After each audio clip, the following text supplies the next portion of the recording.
ተበላሸብኝ። አድኑልኝ ወገኖቼ ከእግዚአብሔር ታገኙታላችሁ። አድኑልኝ ብቻ ይሄን ነው የምለው። ይህ እንባ ከአንዲት ኢትዮጵያዊት እናት ልብ ላይ የሚጨለፍ የሐዘን እንባ ነው። ልጇ በጽዩፍ ማንነት ተጠልፎ የባከነባት በአእምሮ ህመም የተሰቃየ እገድልሻለሁ እያለ የሚያስፈራራት እናት ተማጽኖ ነው። በደህናው ጊዜ እናቴ እወድሻለሁ ይላት የነበረ ልጇ በህመሙ ሰዓት ሊገድላት ሲያስፈራራት እርሷ የነፍስ ነገር ሆኖባት ከልጇ ፊት ለመሸሽ ስትሮጥ የከረመች እናት ሰቆቃ መግለጫ ነው ይህ እንባ። እኚህ እናት የጋዜጠኛ ሶፎንያስ እናት ናቸው። ለመሆኑ ጋዜጠኛው ከሰሞኑ እንዴት አይነት ሁኔታ ውስጥ ነው? እናቱስ ምን እንደዚህ ያስለቀሳቸው? ቆየት ብለን በዝርዝር እንነግራችኋለን። አስቀድመን ግን ሌሎች ወቅታዊ ጉዳዮችን እንዳስሳለን። ከአማራ ፋኖ ብሔራዊ ንቅናቄ አፋብን በጥብቅ ያስተላለፈው ማስጠንቀቂያ ብዙዎችን እያነጋገረ ነው። አስረስማር ዳምጤ በግል የፌስቡክ ገጹ ላይ ያሰራጨው ይህ ማስጠንቀቂያ በአንዳንዶች አነጋገር ፍየል ወዲያ ቅዝምዝም ወዲህ እየተባለ ነው። ነገሩ እንዲህ ነው። ፋኖ 95 በመቶውን የአማራ ክልል ተቆጣጠር ያለውና ምርጫ ብሎ ነገር የምርጫ ቀስቀሳና ሰልፍም ብሎ ጨዋታ አይታስብም እያለ የተለያዩ ማስጠንቀቂያዎችን ሲያወጣ ነው የሰነበተው። ታዲያ ባለፉት ቀናት በመላ አገሪቱ ሊባል በሚችል መልኩ የተደረገው የድጋፍ ሰልፍ ጎንደርና ባህር ዳር፣ ደሴና ኮምቦልቻ ላይ በህዝብ ማዕበል ተጥለቅልቆ ያዩ ሰዎች የፋኖን የ95 በመቶ ተቆጣጠር ያለው ትርክት ዳግም መጠየቅ ጀምረዋል። በአጠቃላይ በኢትዮጵያ ፓርላማ ውስጥ ያለው የፓርላማ ወንበር 547 ነው። 501 ምርጫ ክልሎች ላይ ምርጫ ማድረግ ይቻላል ማለት ነው። 90 በመቶ ነው 95 በመቶ የአማራ ክልልን እያስተዳደርኩ ነው የሚለው ፋኖ ከ138 የምርጫ ክልሎች ውስጥ በአማራ ክልል ማለት ነው 8ቱ ላይ ብቻ ነው ምርጫ ማድረግ የማይቻለው። ፋኖች ግን አሁንም የቀድሞ ልብሳቸውን እንዳጠለቁ ናቸው። እስካሁን ምርጫውን አስመልክቶ ያስተላለፏቸው ማስጠንቀቂያዎች ምንም ለውጥ እንዳላመጡ እያስተዋሉ እንኳን አሁንም ምርጫ ለማድረግ እንዳትንቀሳቀሱ የሚል ትዕዛዝ ማስተላለፋቸውን አላቆሙም። የብልጽግና አገዛዝ ምርጫ ለማድረግ የሚያስችል ነባራዊ ሁኔታ በሌለበት አውድ ውስጥ በተለይም በአማራ ክልልና በሌሎች አካባቢዎች የመከላከያ ጀነራል መኮንኖችን ጨምሮ የበርካቶችን ሕይወት የሚቀጥፍ የተፋፋመ ጦርነት እያለ በመጪው ሰኞ ግንቦት 24 ቀን 2018 ዓ.ም የምርጫ ድግስ ማዘጋጀቱ ይታወቃል ይላል አስረስማር ዳምጤ ያጋራው የአፋብን አዲሱ መግለጫ።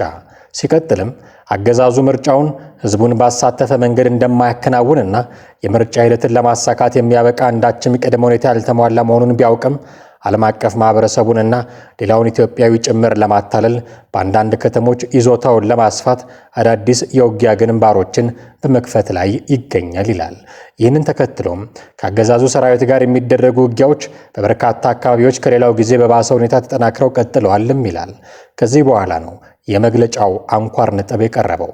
አፋብን ከላይ ያለውን ሀተታ ካስቀደመ በኋላ በመሆኑም ይላል ከአርብ ግንቦት 21 ቀን 2018 ዓ.ም ጀምሮ ለተከታታይ 5 ቀናት ከአምቡላንሶች በስተቀር ሁሉም መንገዶች ለተሽከርካሪ ዝግ መደረጋቸውን እያሳወቅን በእነኚህ ቀናት ውስጥ ህዝቡ መደበኛ እንቅስቃሴውን በመገደብ ጭምር ተገቢውን ጥንቃቄ እንዲያደርግ እናሳስባለን ይላል።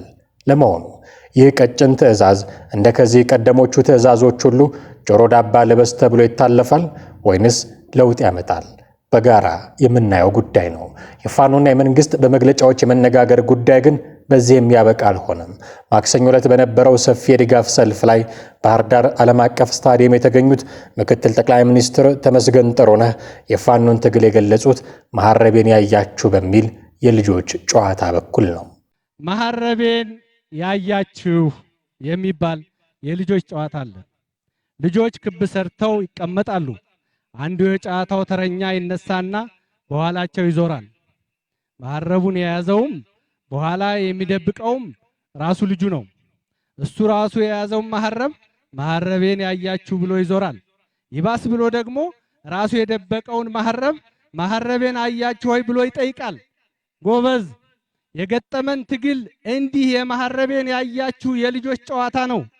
መሐረቡን የደበቁ ሰዎች ናቸው መሐረቡን አምጡ የሚሉን።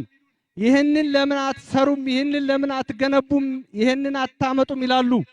እነዚህ ሰዎች እኮ ናቸው ስራው እንዳይሰራ እንቅፋት የሚሆኑት። እነዚህ ሰዎች እኮ ናቸው ግንባታ እንዳይገነባ መሰናክሎች የሆኑት። እነዚህ አካላት እኮ ናቸው የተገነባውን የሚያፈርሱት።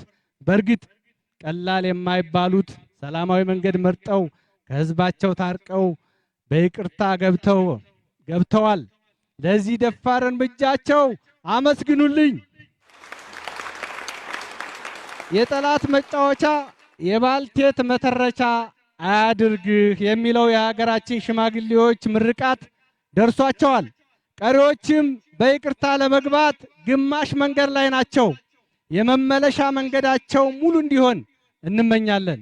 እነዚህ የተሳሳቱ ወገኖቻችን ከጥፋት መንገዳቸው ተመልሰው ትውልድ በበጎ ያስታውሳቸው ዘንድ እንዲህ እንደ ባህር ዳር በአይነት ልማት በሀገር ግንባታችን ላይ አሻራቸውን እንዲያሳርፉ በፌዴራል መንግስት በፓርቲያችን ብልጽግና እና በራሴ ስም በተከበራቸው የባህር ዳር ነዋሪዎች ፊት ዛሬም ጥሪ ላቀርብላቸው እወዳለሁ።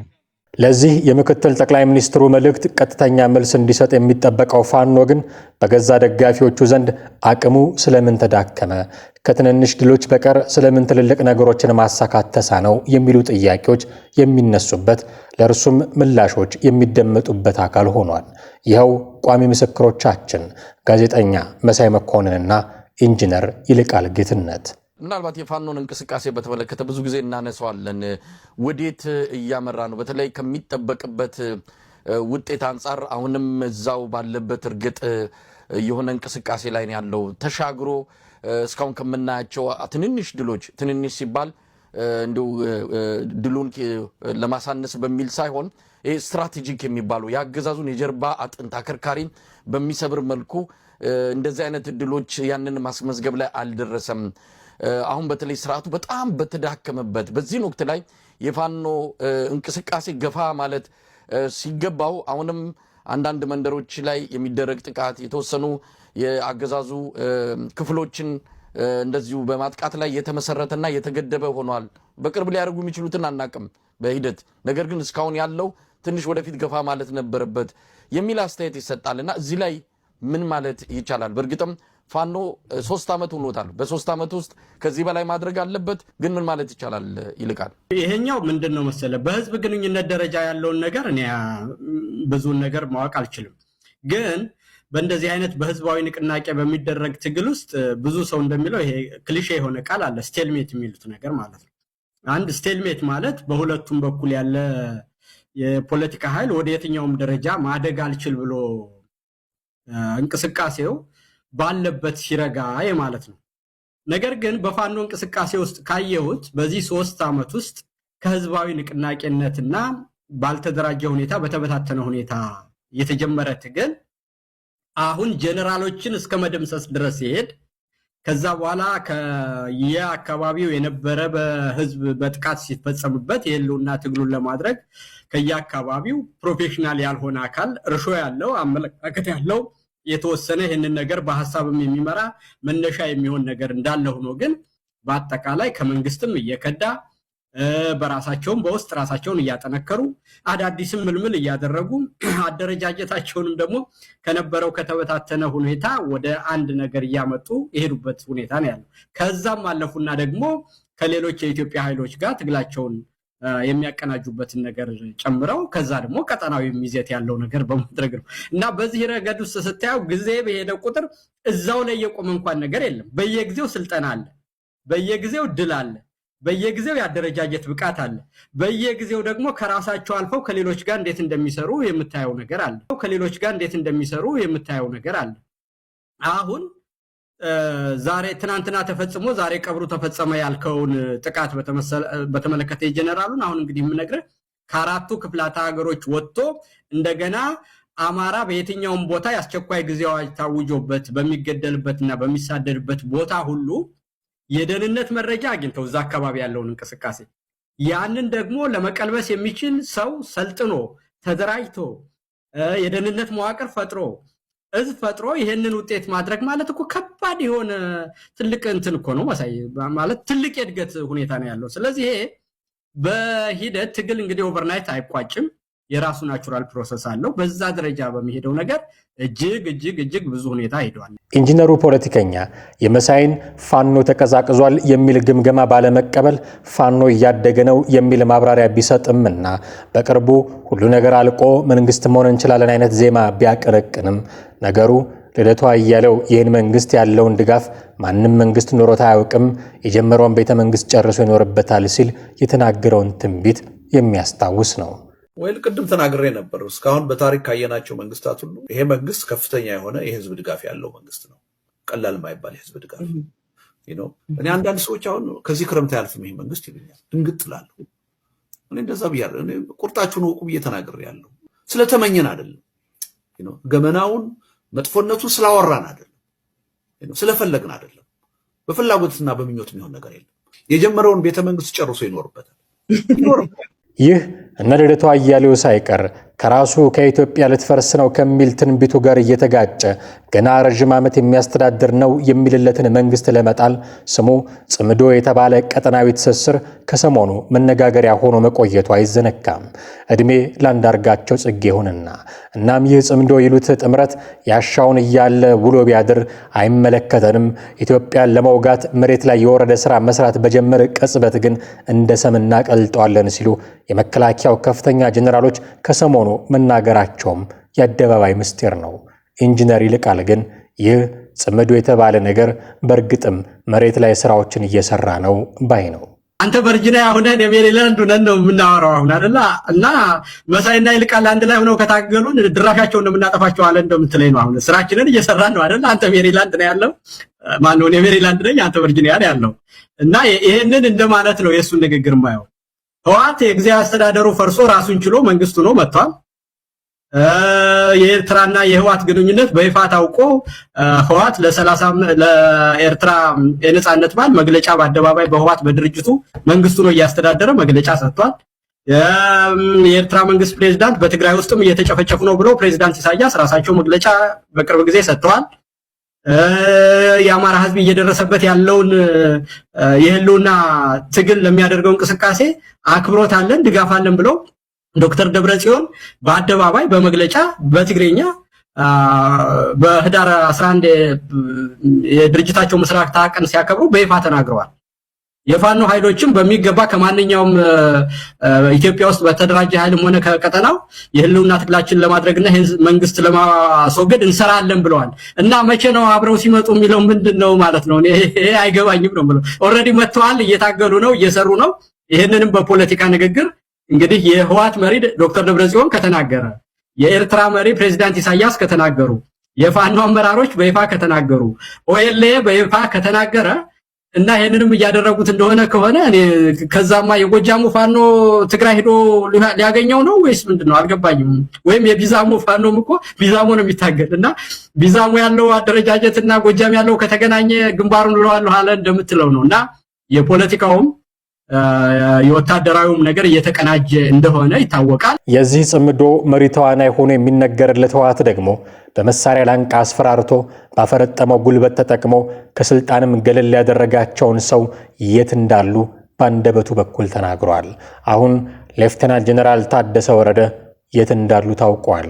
በመኖሪያ ቤታቸው ተገድበው እንዳሉም ተነግሯል።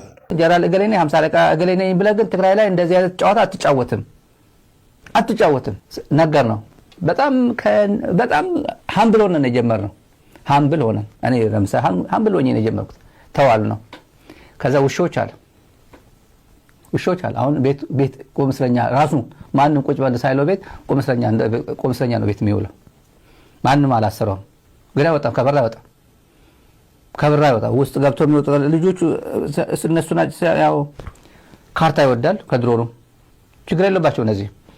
ትግራይ በምትወረርበት ጊዜ እልም ያለ አዲያቦ ይሄ ሁላ ጦርነት በራያ ሁሉ ጦርነት እያለ የመጨረሻ 3ኛ ዙር ጦርነት ጭምር ካርታ ጫወት ነበር።